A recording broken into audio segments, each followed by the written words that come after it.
Hello and welcome to the American Soccer Analysis Show. I'm your host, Kieran, and I am joined today by Benjamin Benito Suarez Bellman and Harrison High Life Crow.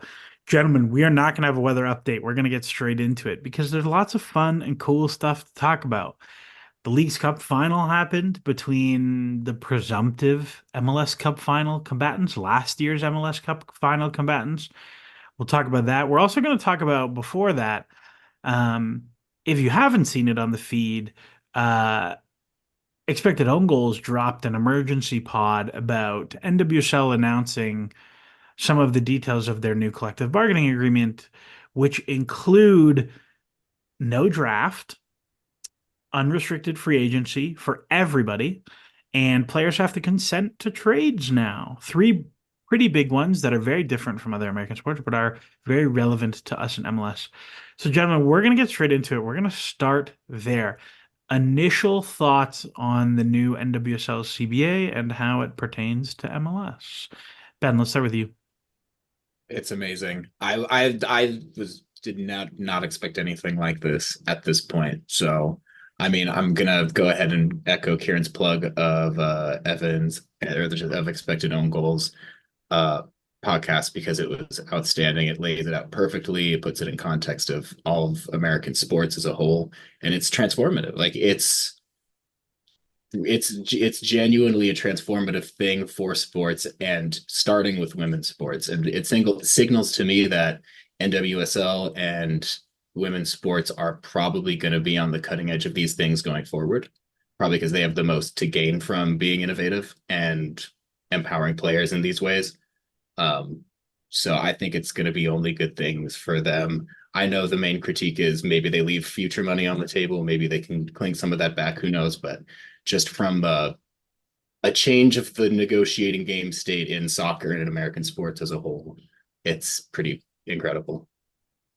I think one of the really key things about the NWSLPA is that they have been very strategic about we are going to give up 2 years where the owners are going to crush us on the new media bargaining or the new media rights deal.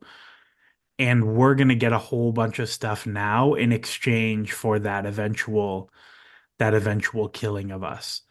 And I think they've been very smart about that, where they're like, okay, we're going to live with the fact that we have that going on. And I was going to throw that to Harrison, but Harrison is currently dancing with his cat.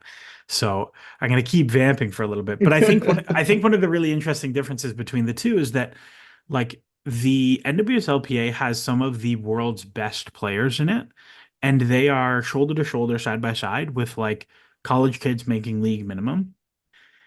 But the gap between those two is way smaller than it is in MLS, right? Like if you look at Insigne and Messi, who are the highest earners in MLS, like they are making what's whatever 15 million divided by 63,000 is. Like I don't know, like a A lot. 400 times multiple or something.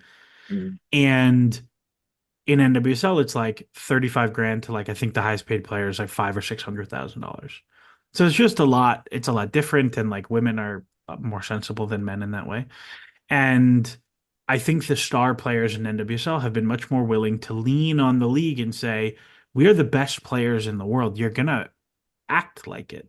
Mhm. And I don't think the MLSPA, which Harrison, I know you have some thoughts about, has been so willing to use their positions of strength the same way. Yeah, I mean, I kind of was a little bit more, it's a little bit rougher before the podcast, but it is frustrating to see the MLS Players Association has had positions of strength over the past, I want to say at least the last two negotiating windows, right? To where you know, they've been able to ask for things and maybe hold out on the owners a little bit more. And maybe I'm being a little bit rough. I'm not a player. I'm not sacrificing my paycheck for the betterment of myself in the future and my colleagues and the future representation. So there's a lot that goes there, and there's a lot of stress. There's a lot of families that go through stuff when you're collective bargaining. So I don't want to undercut any of that, but I do think it's very relevant that the Players Association has not gotten anything close to what has been expected of them the last two windows. And I think when you look at the job that NWSL, I mean, our friends, Eric and Evan, they they did such a great podcast, and I don't think that we're really trying to cover any of that stuff. So please go over and listen to what they did, because they do such a phenomenal breakdown of this. But I did not, like Ben said, I didn't expect this. I didn't know this was like something that they were pushing for. And so for them to go from a situation of, was this something that they were pushing for? Like, Kieran, like I'm really bad about this. Is this something that they were pushing for? Are these type of details were something that they really had going into this? This is what we're shooting for. Well, so on the NWSL side, it's interesting because there was not a ton of reporting about this coming, um, because they have got this deal done 2 years before their current CBA expires. So they're like way out ahead of the game on this. And I think the main points about like there has been a lot of buzz about player trades, where in NWSL, like the reality is the players don't make as much money as MLS players or other American sports. So like it actually is a big deal when you get traded from Louisville to North Carolina, and like you have to uproot your life and you make $57,000 a year. Yeah. Um, Mhm. so that has been like a thing that has been talked about. The draft is another thing that people have made the point about. And the draft is very different on the women's side because NCAA is legitimately producing like 50% of the world's great young women's players across all nations, not just Americans. There's tons of Canadians there. Oh There's yeah. there's loads of international players who come through NCAA because it's amazing for them to get a scholarship if they're from a country that doesn't have a women's youth development setup. Like now, most of the big European nations have that. But if you are African or you are from Southeast Asia or you are from Eastern Europe or Ireland, um, and even again, there are still lots of English players, not as many as there used to be.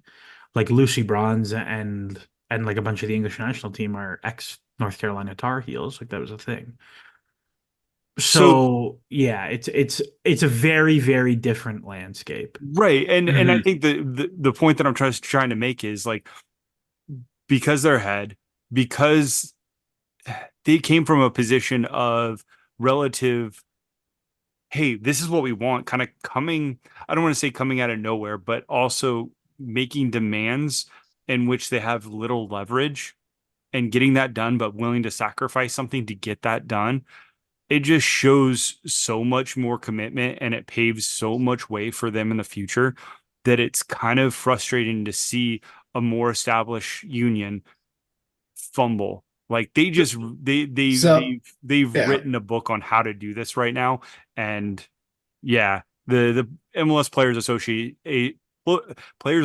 needs to like just rip that entire chapter and just start studying it right now.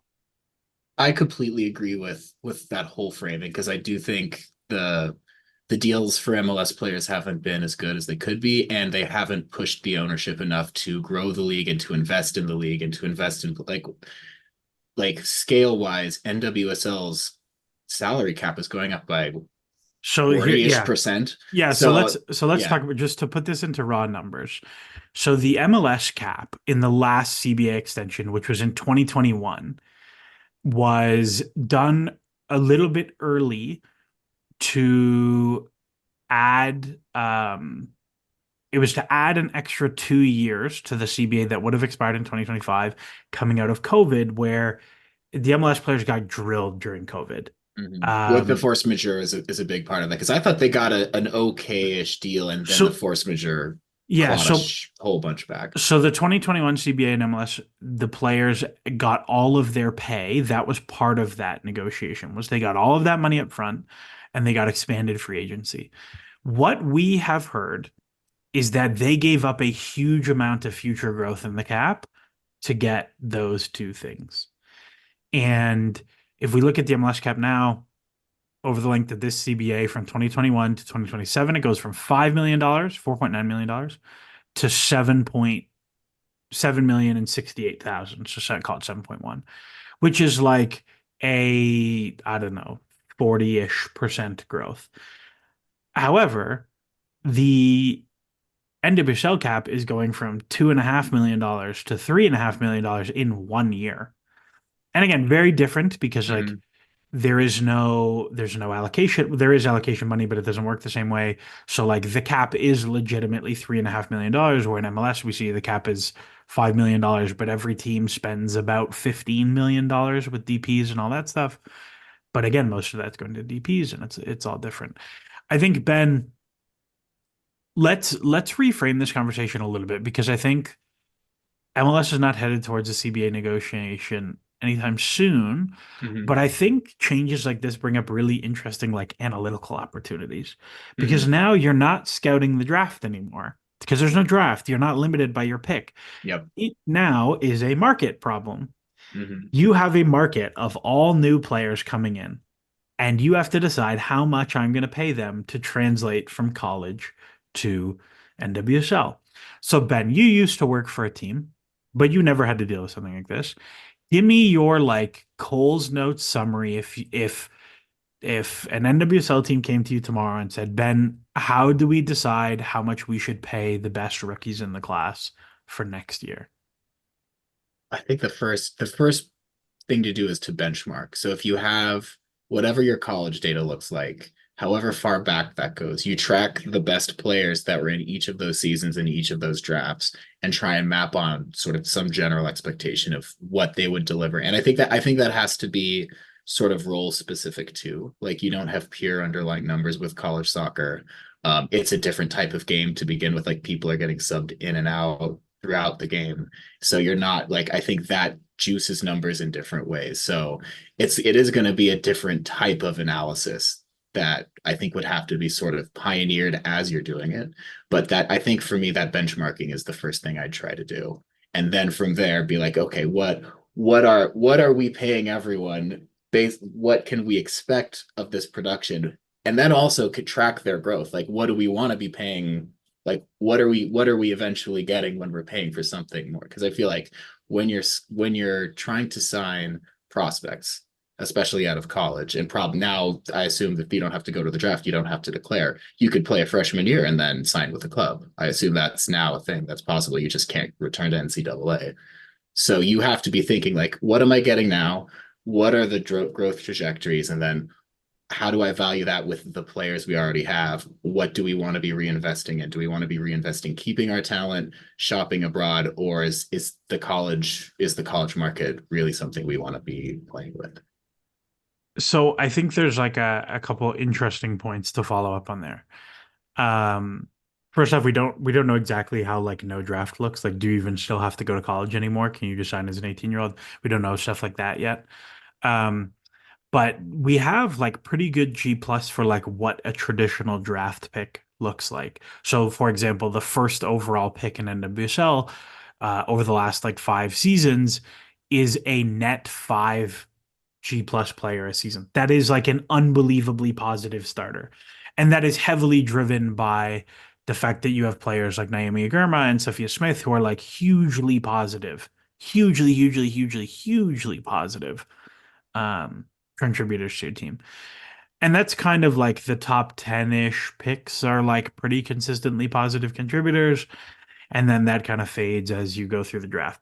But I think when we're talking about evaluating that, I think you're spot on in terms of okay, first off, we have to figure out like how good these players generally are and benchmarking them to like, okay, if we are to say they are the most expensive free agent in the class, what production are we getting out of that? And how much would we pay for that production on the regular market?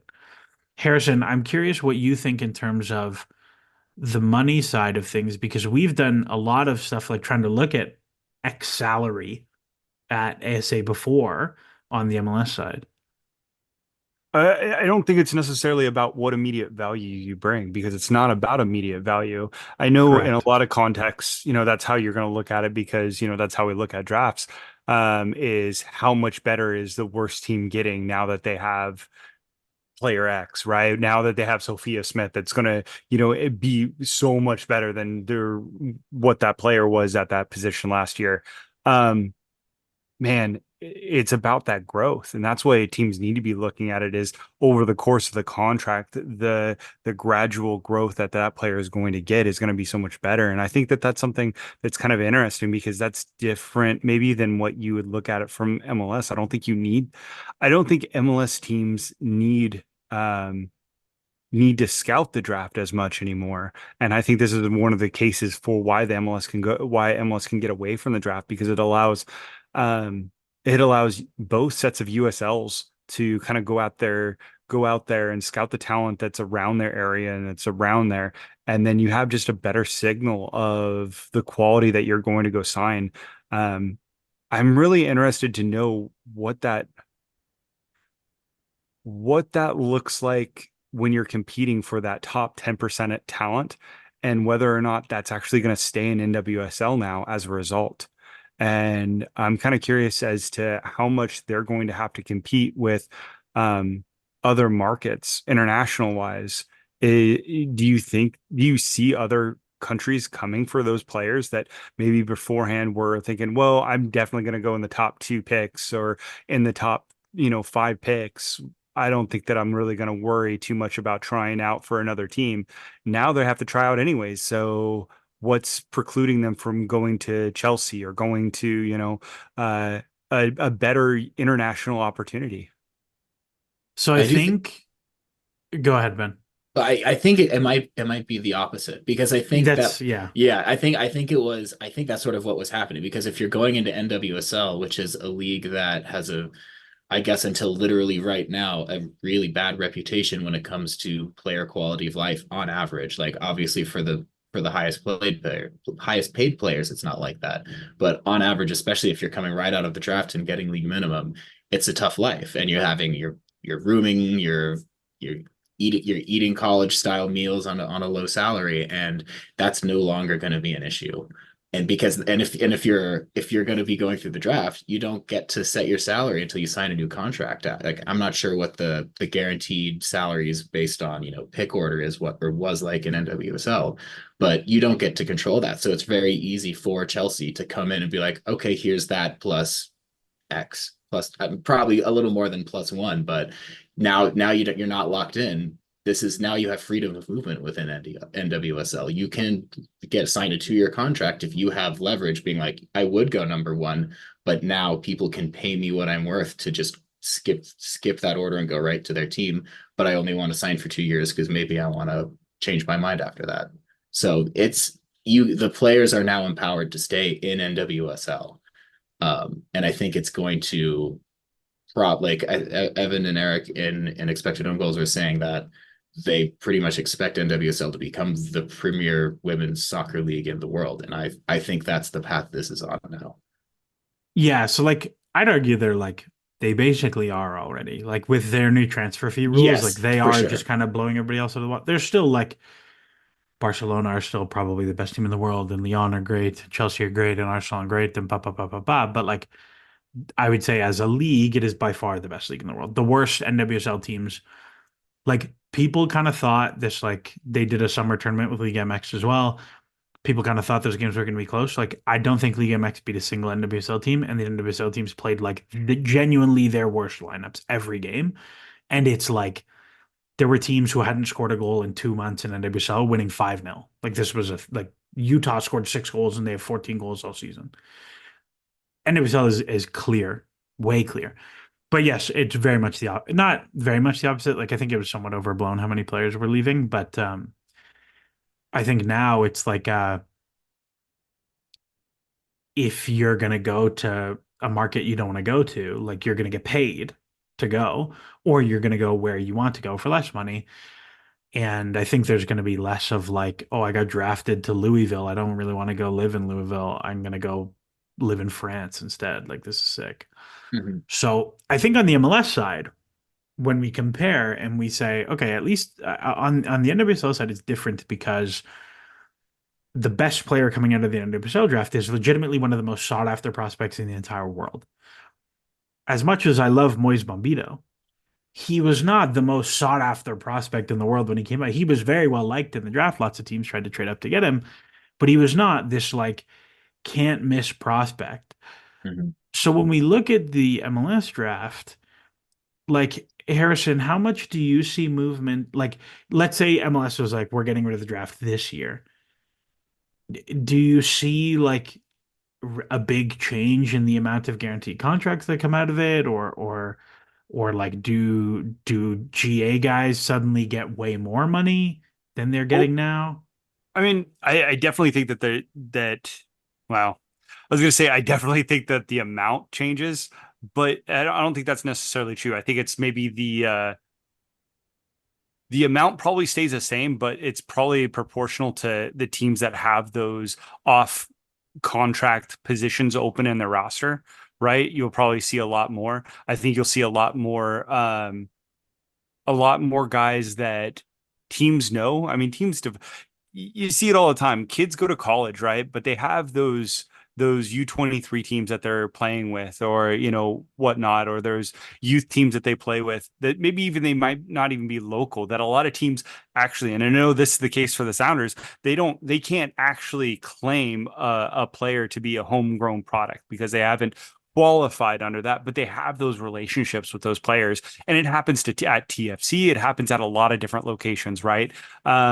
I think you'll see a lot more of the case where you see those relationships um, really secure those players, and they start playing either with their two team or with their USL team or their next pro team. You'll start seeing more of that. I don't think it necessarily changes the tilt in how many players get signed. I think it just kind of changes who goes where, right? I think it gives teams a little bit more I think it gives them the ability to have more ownership of their cap. And I think that's really what this is about, right? Because this is about not necessarily, it's about resources. And having draft picks as resources is just kind of, it's not optimal because you have to use it. You have to spend it in some way. We see Philadelphia always constantly trying to basically sell them for pennies on a dollar every time. They would much rather if you just rolled that up and put it in their cap. Put it in their cap. They're going to invest in youth. They're going to invest in that pipeline. That is their whole mantra, but they want to do it on their terms with players they're familiar with and that they're intimate with. And that's the problem with the draft is maybe you get an opportunity to draft a guy that you know and maybe you don't. And there's so many players out there. And it's not a bad thing to say, hey, you know what? Tampa Bay wants to sign some guy that would have gone in the top five picks for a lot more money than what an MLS team will play. Because you know what? Now that young player gets every game, gets to get on the field and show what they're able to do instead of trying to like get 1,000 minutes, 700 minutes, and then get cut at the end. It's so lame. It's not a great process, and especially in today's culture, with MLS team roster building, there's not enough minutes for young players developing in a lot of those contexts. So I would much rather go see a lot of these players that are doing really really well instead of sign with MLS teams, sign with USL teams, or go on loan to those teams. I think you are right, But but but what I will say is like I think so. Like if we think about MLS, right? It's weird because already the like top 10 or so picks are like kind of juiced because they get GA contracts, which are cap exempt. And the GA contracts, the Generation Adidas contracts, are a fixed salary number. They all get $200,000 a year. Like it is flat. That's the number. Everybody else is signing a league minimum and is going into a supplemental roster spot, so they don't count on the cap anyways, but they're getting league minimum. The My worry that if MLS was to get rid of it is that most of the teams don't give a shit about the draft anyways. And those teams would just do nothing. So like if you think about how many players now, like you're a third round draft pick and you get picked by FC Dallas and you maybe have a few USL offers, but you look at it and you're like, look, I can go and play for North Texas for a year on an MLS Next Pro deal because I got picked there, and they are invested in me because they put a roster spot in me, or they used a draft pick on me, and they're actually gonna like give it a go to develop me, and then I'm gonna make my way up to the first team because I'm a draft pick. Versus there's no picks.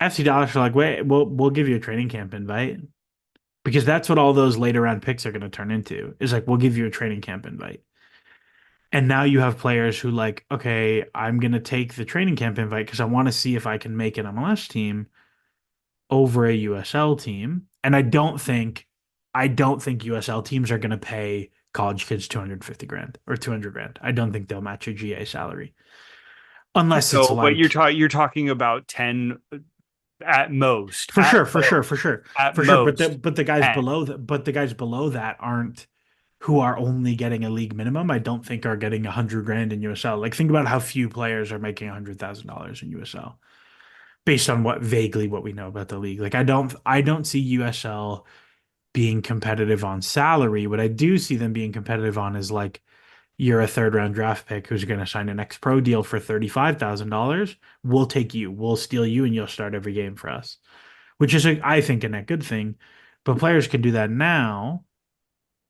My worry is that I think you would lose like a lot of players going into Next Pro. Like I think Next Pro would get significantly younger, and I think Next Pro is in a really good place right now. Um, I wonder about that because I think what it opens up for is the opportunities. I mean, let's just assume that scouts and teams are doing some bare minimum of groundwork, looking at the college game consistently, somewhat. They've got an idea of some players they like. Maybe they'd all go in the first or second round. Maybe they're not third round draft, but like every teams have some players that they like or some skill sets that they're looking for specifically.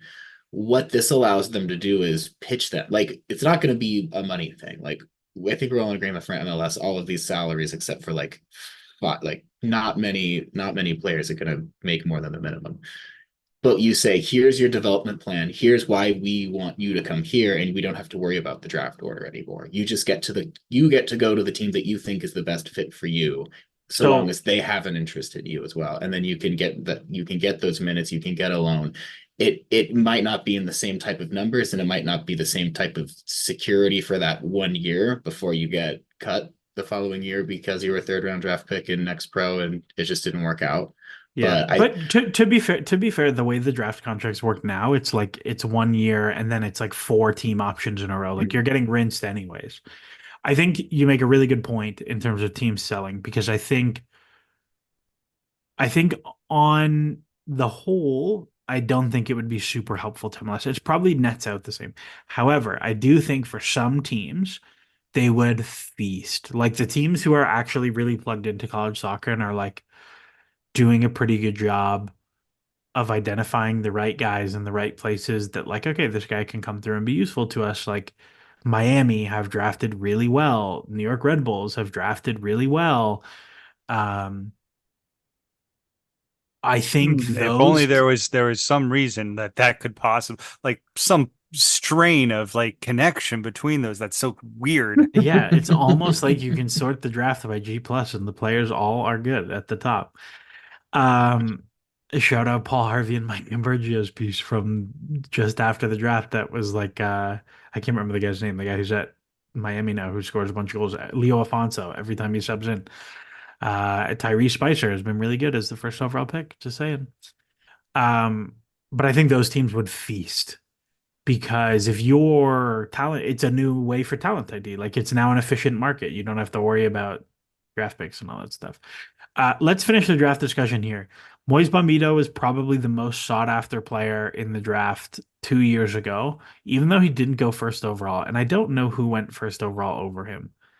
Um, so I'll Ben, if you Google want, you stall. if you want to look that up while I talk, we had an interesting conversation about this because Orlando had that pick, I think, and traded their pick to Colorado, and then Colorado used back-to-back picks, and they used Bombito as the second one and somebody else as the first one. But it doesn't matter in what order they do it. It was a trade to get Bombito, Yep, Charlotte was and one, Orlando was two, and then yeah, Rapids kept their third. Rapids kept Charlotte their picked third pick.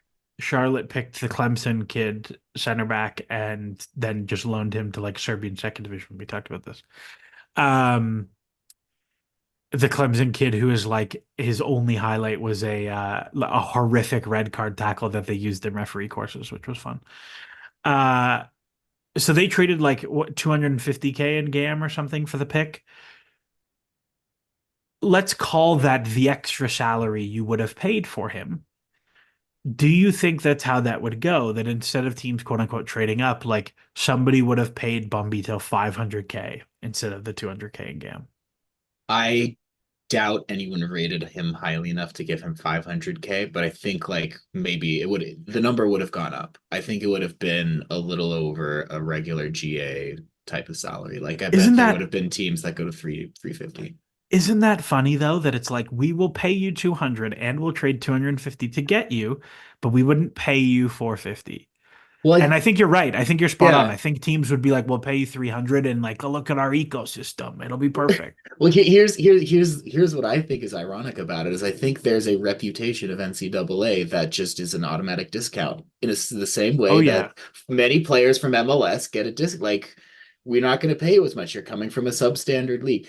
It's very ironic to me that then the teams trying to sell those players would then turn around and not look at the player specifically. Because if I looked at the like his Moise Bombito's University of New Hampshire highlights, I would have been like, give him the 500K. What? Like we're I gonna think no I way. think so. I think so. I I think loved so. Moise. I loved Moise, but there's no way that to me, unless you could see Lionel Messi in NCAA, and I don't think anyone would pay him 500K. I don't think anyone would be like, this is going to translate. So, like, there are dudes who scored like Charlie Sharp.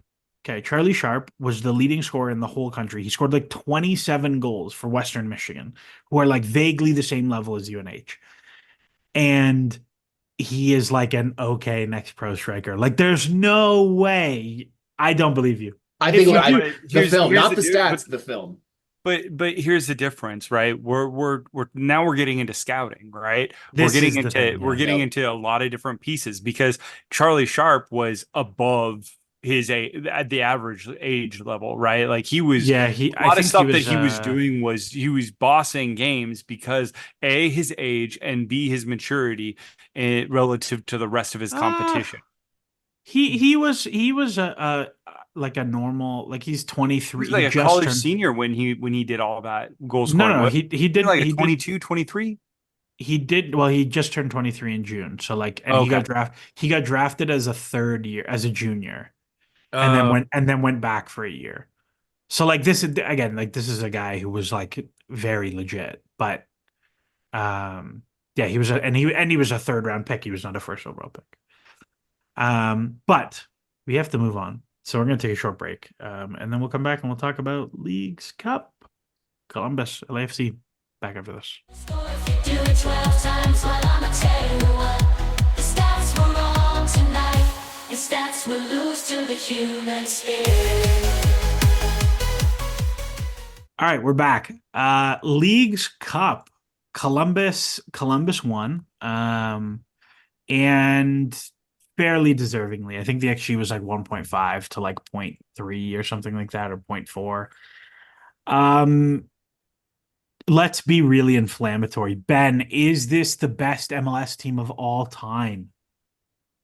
Yeah, I guess. I haven't watched enough of it to know for sure. It's certainly the best MLS team I've ever seen, I think. I'm gonna go ahead and say that. I think you're right. I don't know. It's so hard to say. I do think they're very good, and they might be the best coached MLS team of all I think time. that's it. I think they have never there has been no MLS team that has done what they've done as well as they've done it. And what they do right now has been sort of like the Uber style in the global consciousness of like creative passing, exposing, movement, exposing gaps, scoring goals within the box, but also with some crazy beautiful shots. Like they really do feel like the 2000s Barcelona of 2020's MLS. Um, and we're gonna lose Wilfred Nancy sooner. Like obviously Barcelona doesn't lose their coaches in quite the same way as MLS will, but I, Harrison, it feels the same. They're not Here's- the 1997 DC United. Oh goodness. Yeah, they're not 2017 Toronto FC is the correct answer to that question. I mean, How you're long- always how gonna long- have somebody that throws that snot out there, right? Like that just is like there's just like uppity about it. They're like, I'm sorry, but the 2005 Revolution team with Taylor Twellman was the best team ever, and you can't change my mind. I can't believe we've gotten into 3 alternative greatest of all time teams and nobody said the team that invented soccer, Atlanta United. As a Sounder fan, I feel like I should be offended by that, but I think it's hysterical. But the thing is it's not even the best team Tata has coached in MLS anymore. So Yeah, it's kind of well. Let's see what happens with Miami. Harrison, how can they like? So you look at these guys, right? Like you look at dudes like Cucho, who is just a spectacular player. You look at Diego Rossi, who is so good. You look at even guys like Mo Farsi, who had a lot of interest to move. You look at Wilfred Nancy. Like, is this team just going to keep steamrolling people until they sell guys and then like hope they hit again, or like what's I what's the mean, roadmap here? Here's the thing: they're already reloading. It's not even like they're not even waiting to lose guys. They're already grabbing people. I mean, this goes back to like grabbing Diego Rossi like last year just because they could, right? Like Yeah, they paid a lot of money for him, and They it did, and, but and they it was had the they got a lot was- of money for Zellerant. Like it was an Yeah, this opportune, is- like pull one yeah. out for equal transfer value that we suspect is right. a They better. just So- reloaded on the fly Yep. because they So- could. And at the time they had easily the best GM in MLS history, in my opinion, in Bezbachenko, who's now gone. Now it's Isatal, who has been with Bez for nearly a decade. So like we'll see. But it's not the same dude. It's not the same guy, but he really smart dude, has a lot going for him. This Columbus team they added fullback depth that would be starting at almost every team in MLS. No, DeJuan Jones is, or like I said that real Spanish. Juan DeJuan. Jones is like a clear good MLS, not just starter, like upper quartile MLS starting fullback, wingback. They have 3 or 4 of the best fullbacks in the league. Mm-hmm. So like you say that, right? And then you think about it and it's like, okay, you go back and look at Montreal and like think about like Lassi Lapalainen. How much money do you think Lassi Lapalainen makes now? Oh, yeah, like a lot. Like, I mean, does he make $1 million? He makes $510,000 with a team option for $810,000 next year. Ooh. Off of the back of like being a sick wingback for Wilfred Nancy, and he's played like 400 minutes this year. So it's like at some point I'm like, is it the dude? Because like Max Arfstin, I think that's his first name is Max. Yep. Yeah, Max Arfstin was like didn't play at San Jose really. Farsi was like a CPL kid who's popped. Jones is sick. Like Morera was a washed. Like some of it is like it's the system. Yeah. For sure. Oh, Because for sure. Yeah, I'm not degrading that, and losing when they do, and they will lose Nancy to overseas interest because it's a matter of time. I don't know. That's going to be the key. You don't think he'll go? I think Well- it depends on what he wants. Because he can get job security in MLS that he cannot why get wouldn't anywhere else. why wouldn't he No. go this summer? Look. Like This is if a he strong- okay, this listen, is a listen. strong lesson to all the children out there listening. This is a very strong lesson. You are important in the world's eye until you're not. And when you're not, you're not no around. longer of any consequence. Get what you can get when it's there. Take advantage for yourself. Don't think about whether or not am I happy right? Man, get that I bag. think Get I that th- bag. You get the the bag hot- in Columbus. Well, this is the thing. Like, I wonder how much he gets paid in Columbus relative to what like the average Liga, non-PSG Liga coach gets paid. Like, I bet you the gap's not that big. However, I think the thing for him that's difficult is like he has no real reputation outside of America. Like he is French, but he like wasn't a top French player. He's done all of his career in Canada and the US. Like I think there is like, and I've said this before too, like a top Liga team should take him because he's really good and he's French.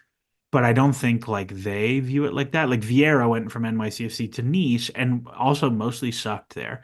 But like it's Patrick Vieira. Like he had like 100 France caps and played for Arsenal and Juventus and all these top teams. Like it's different. To me, I'm like, I wonder if like Bez works for Bournemouth now. And I'm like, I wonder if like Bournemouth, like Andoni Iraola, the ex NYCFC fullback, if you guys remember him, is their coach right now. And he's done like quite a good job. He's like a fun pressing possession coach. And I'm like, I wonder if he went, if they'd be like, why not? Let's see what happens and bring him in. So that's a fun one to think about. Let's talk about the matchup because I think we can wax lyrical about the Crew forever. Um, this to me was like a preview of MLS Cup final. And if we think back to last MLS Cup final, I thought it was a much more even game than this. And like the Crew just scored their big chances and LAFC scored only one. But since then, it's like a 6-1 blowout. This game was like not super competitive, even though the XG is a little bit a lie because it's super juiced by the third goal, which is like they're chasing the game in injury time. It is what it is. Call it like a 1.1 to zero point 0.4 XG game. That's still like a fairly not super comfortable, but you're probably north of 50% win probability with that XG.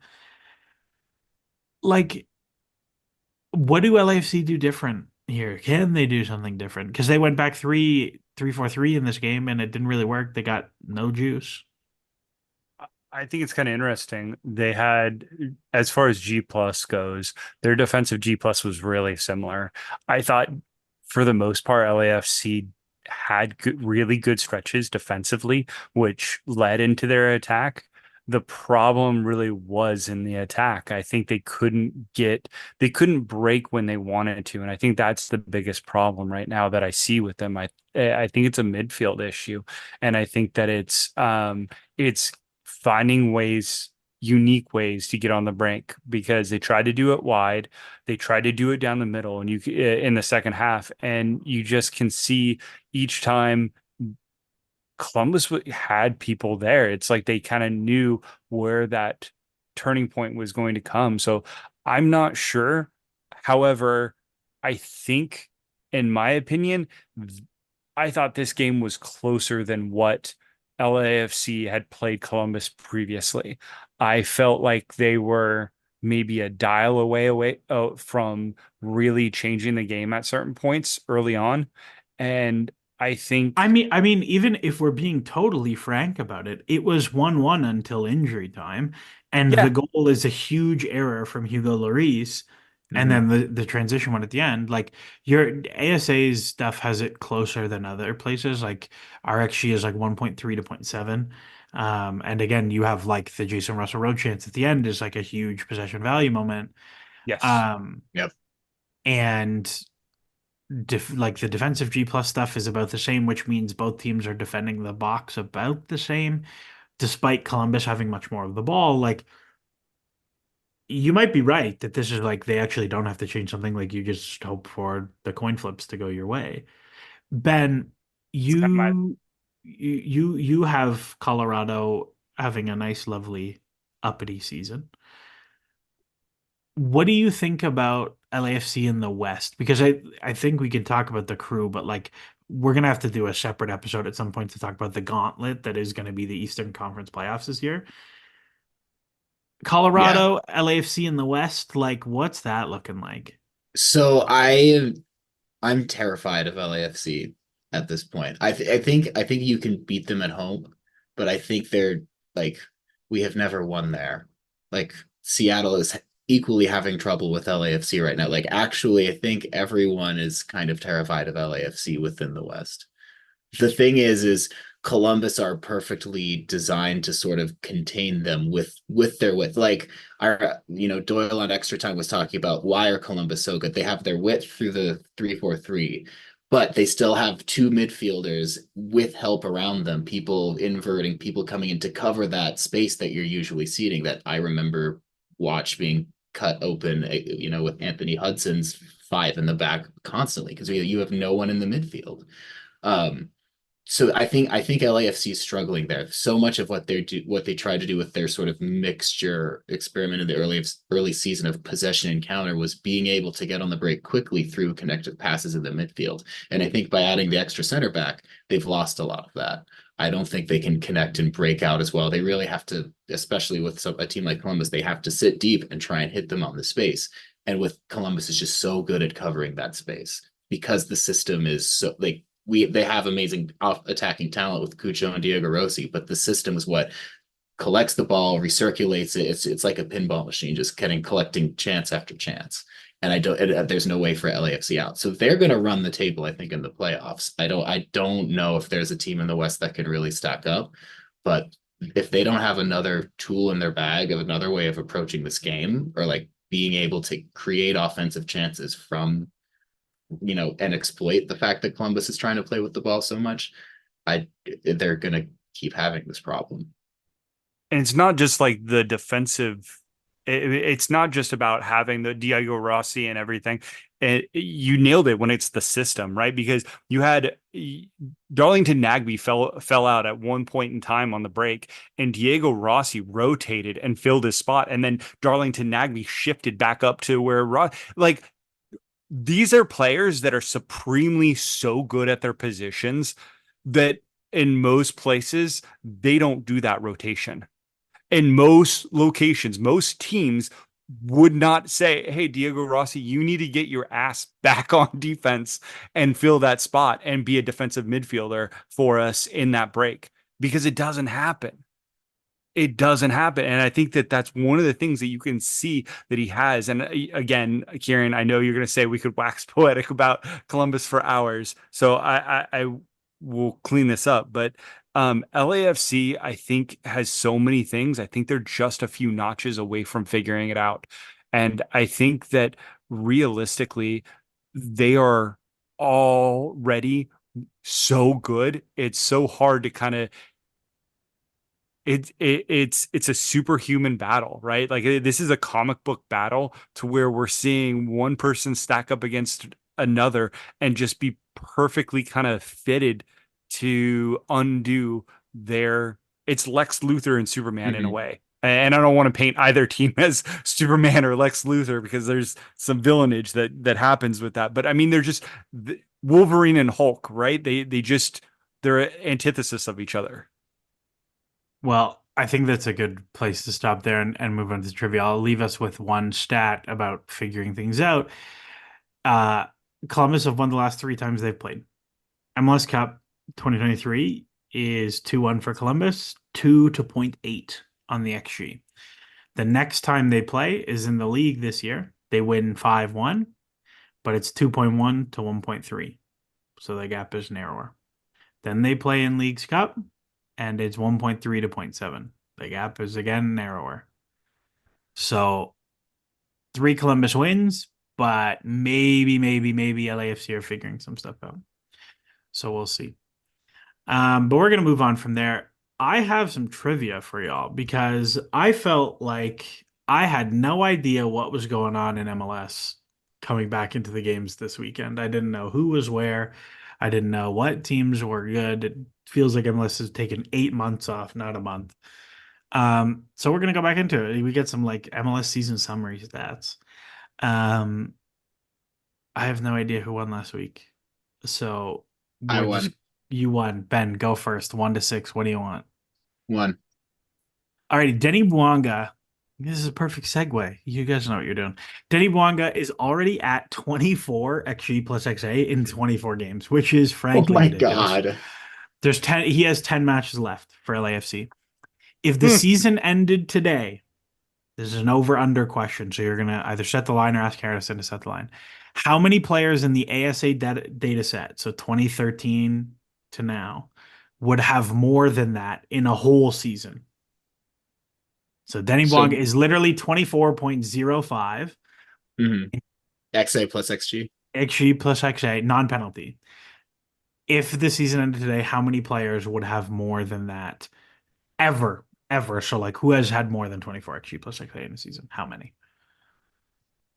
I'm gonna set the line, and If you get it right on, you get 3 points. I'm gonna set it at 15.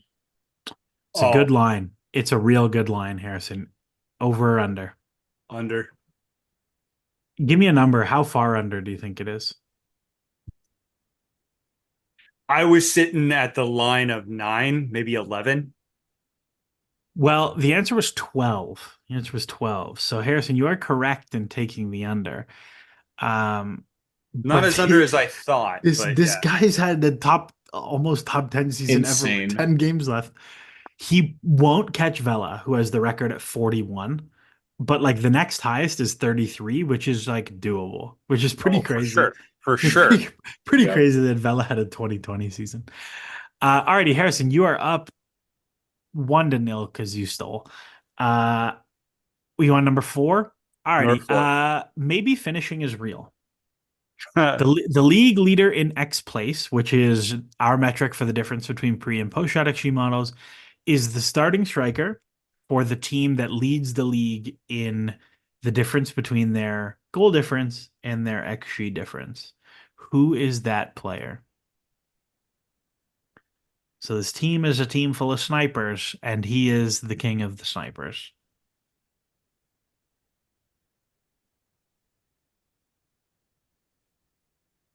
It's a good one. There's a double hint in here. You might just know the answer. You might know who the team is and then know who their starter is. Read it to me one more time. Okay. The league leader in X play, so difference between pre and post shot XG, is the starting striker for the team who leads the league in XG beating. So they're the furthest ahead of their XG of any team. Oh. Mostly because this boy is a sniper. I don't know the sniper quote. I'm trying to think of. Do you know who leads the league in XG beating though? I would assume it's Miami. Okay. And this player is the starting striker for that team. So who is it?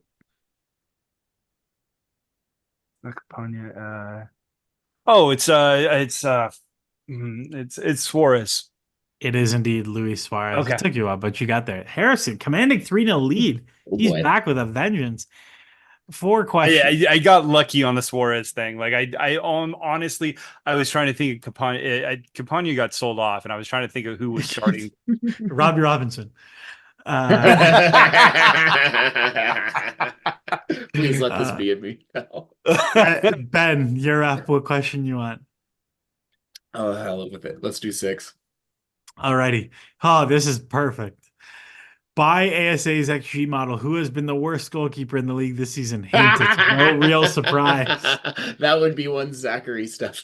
It is indeed. He had a blinder in league. Oh my god, he's turned it around. No, he was amazing in Leagues Cup. Like he's back. So let's see how the rest of this year goes. I would love to see if there's like a trend in there, because I'm pretty sure he was -4 after 4 games and he's -8 after 24 games. So like maybe he's getting better. Maybe I think he was like +4 in Leagues Cup. So I'm kind of curious. Well, maybe LAFC erased that. Does Yarbrough surpass Stefan? Do you guys think? Well, he's second. He's second worst. Yeah. Who wasn't he your goalkeeper last year? Yes. Him and the other worst person. That's the only. Yeah, so that's the only reason why I know that. That's the only reason why I know that is that I know that like they downgraded and they're like neck and neck. I don't even know how much what the difference is, but I know that he's right next to Stefan, right? Colorado should fire their goalkeeper coach. That's my big takeaway. No, actually, yeah, he's Stefan. back. No, Stefan had an amazing Leagues Cup. I'm telling you. It doesn't matter. That don't. Anyways, you know what? Stefan, actually, looking at it quickly, has basically been flat since the middle of the season.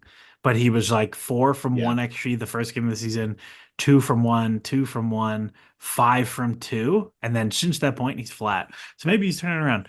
3-2. Harrison, you got to take your lead back. What question you want? You got 2, 3, and 5. 3. There are 3 players in MLS with 2 red cards this season. Name any one of them. I'm pretty sure Sounder. Who is it for the Sounders? Is it Jackson Reagan? It's a good guess. He does have one. He like got galled pretty good, but he does not have two. Ben, João can you Paulo. steal? You can tie it up. There is no sounder on the list. I will say that. What? Yeah. I'm just gonna have to. I don't know, so I'm just gonna have to do with the most obvious guess, which is Felipe. I think Felipe plays for Houston now. I'm not really sure. Probably doesn't have enough minutes to get Austin. 2 red cards. At this No, point. no. The answers were Bernardeschi has 2 reds. Oh, should have known that One of which I think happened after full time. Yep. Thomas Avilés on Miami and Sean Nealis for the Red Bull. Huh. Ben, you're back up 2 or 5. 5.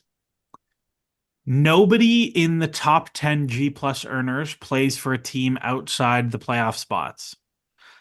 Okay, everybody in the top 10 is a playoff player. However, the 12th highest G plus earner does. Who are they? This is a hard question. Who's the best non-playoff G plus player this season?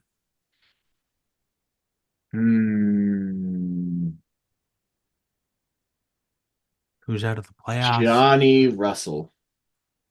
It's a good guess. It's not correct. Harrison, you can steal. Read it to me one more time. The 12th highest G plus earner, so not per 90, but total, plays for a non-playoff team. They're the first player to play for a non-playoff team. Who are they? They're the first. Sorry, So everybody. the first player, Everybody so the with first more. player in the G plus Rankings. list. Everybody with more G plus than them plays for a playoff team, or a current playoff team. This team, I think, will probably not make the playoffs. Is my hint. Is it Minnesota winger? Think of Bongakule Hlongwane. Yeah. Yes. Is that your formal guess? Yes, that would be my formal guess. No, that is not correct. Ben, you nearly threw a dart. It's Willie Agada from SKC, not Johnny Russell. Dang. I thought it was someone because they've had some good games. They are a team that historically G plus likes a lot more than XG. I think it's because of the way they play, but that's They spend a lot of time in the box because of the winger stuff. I would have expected a minute. I thought for sure there would be a Minnesota player up there. It's a good guess. I don't think there was a Minnesota player even particularly highly, but we'll roll with it. Alrighty, last question, Harrison. A win and it's yours, but you miss it. Ben can tie it with a steal, and I'll have to come up with an impromptu tiebreaker question. This player has not only won 3 times as many aerial duels as any other player in the entire league. They have 240 something aerial duel wins. The next closest player is 80.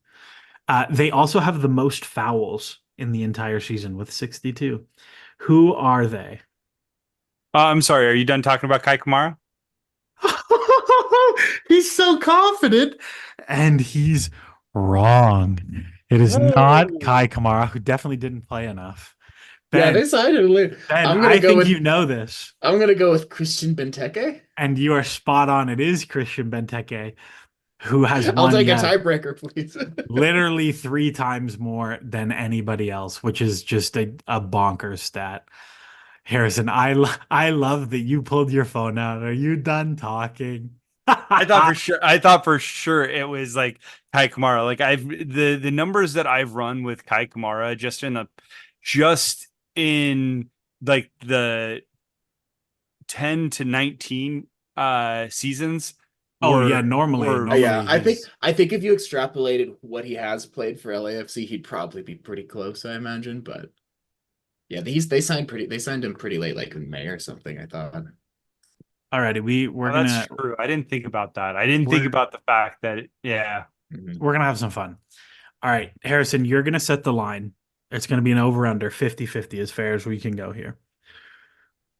I'm terrible at setting lines. How many Instagram followers does Lionel Messi have? Oh my God. Benjamin, I'm really happy for you. Like, I just want to tell you, you deserve to win every week. Every week.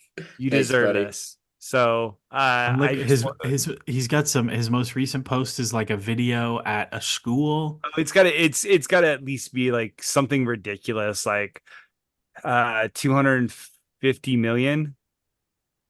That's a good line. Is that your official line? Is Sure, 250 million? All right, sure. then is it over I or think it's under? going to be less, but I I think like it's the going to be line. less. Well, how much less? Give me a number. Let's say 100 million less. So you'd say 150 150. million.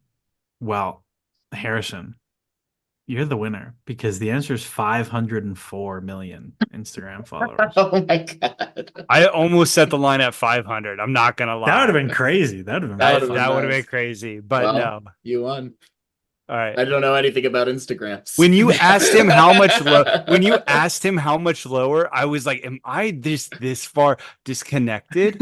Like I legitimately like I was like, you know what? I think I set a pretty close line. No, no, he was dragging me I there. I think I It would have guessed a was. billion. I think I would have guessed a billion. Like something crazy. Like because I think Kim Kardashian and Ronaldo are the most followed people on Instagram. Yes. I know him and Regardless, Ronaldo are right neck and neck for the most. regardless, that's I our don't do show. anything for the gram. That's our show. Yeah, I have a great Instagram, but I'm private, so don't follow me. That's our show. It's been fun getting back into MLS. I'm excited for the end of the season. There's a lot of fun storylines. There's a lot of good teams. There's a lot of teams who are getting really unlucky, like the Red Bulls, who have 12 draws somehow. Um, so we'll see where it takes us. If you want to support the show, if you want to support ASA, check out the Patreon. I think most of the people who listen to this support the Patreon already, but there's one tier, it's $5 a month that gets you into the Discord, where you can ask lots of questions about ASA and talk about stuff. It's pretty active in there, which is always really fun. We talk about referees a lot. It's a good old time. I'm trying to think. We recently got USL Super League data. That's a new thing that's going on. Um, so the new Pro Women's League is going up there, and of course, all your other American soccer needs are there. There might be some stuff going up towards the end of the season with some research stuff. I know somebody is working on how to value paying rookies in NWSL. That is a I think research there's a project. couple different articles that people have kind Yeah, of working on the there's pipe. some So there's some things cooking. There's yeah, some things I don't want absolutely to throw cooking. anybody out, but yeah. So that's it from us. We'll see you in 2 weeks. And as always, enjoy the soccer.